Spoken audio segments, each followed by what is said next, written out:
Usap-usapan ng mga netizens ang pag-share ng aktor na si Romel Padilla sa isang post ng netizens na sumisita sa actress na si Angel Locsin sa ginawa naman niyang pagsita sa kapatid niyang si Senator Ruben Padilla. Matatandaang biglang nagising sa kanyang social media yato sa Angel Locsin madaling araw ng Martes, July 16 at nag-react sa ulat ng Manila Bulletin patungkol sa sinabi ng senador na isa siyang komunista nang uriratin niya si Attorney Jeremy Lotok sa pagsalang nito bilang testigo sa impeachment trial noong Martes, July 14. Direkta niyang tinanong ang senador kung nasaan ito noong mga panahong siya umano ay nakakaranas ng nagtaging kahit batid umano ni Padilla na hindi totoo ang mga paratang laban sa kanya.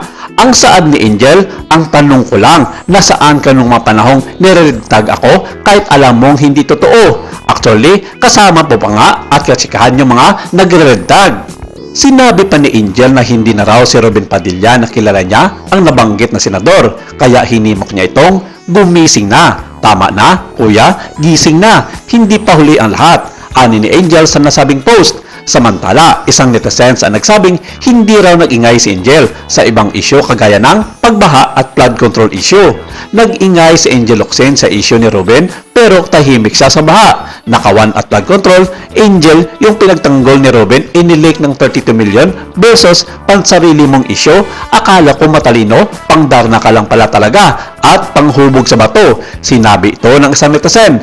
Nireshare naman ito ni Romel Padilla na kapatid ni Senator Ruben at ama ni Daniel Padilla. #RealTalk. Simpleng caption ni Romel sa post na sinasabi ng iba na parang pang-iinsulto ito ng kapatid sa actress na hindi mawari na nagmamalinis nga si Angel Locsin sa issue ngayon sa Senado.